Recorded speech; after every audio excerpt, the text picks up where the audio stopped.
Hello and welcome to परम cure. आज cough and cold की रेमेडीज़ के पार्ट 2 में हम आपको सिर्फ 2 इंग्रेडिएंट की मदद से किस तरह से कफ एंड कोल्ड से राहत पाई जा सकती है इस बारे में बताएंगे।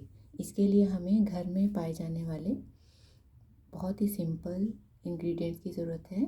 ये बताशे जो आमतौर पर घर में आसानी से मिल जाते हैं, और ये साबुत काली मिर्च।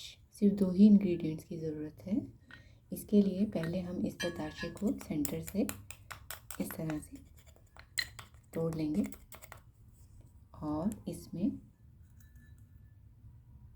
1 या 2 इस तरह से काली मिर्च भर देंगे और लंच या डिनर के बाद में इसको जो भी सर्दी और खांसी से परेशान है उसको खिला देंगे।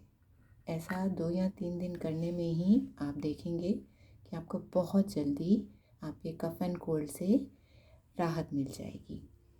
अगर मेरे बताए हुए इस रेमेडी से आपको आराम मिलता है तो प्लीज़ आप कमेंट्स में शेयर करिएगा अपने एक्सपीरियंसेस, और प्लीज़ मेरे इस चैनल को मेरे वीडियो को लाइक एंड चैनल को सब्सक्राइब करिएगा।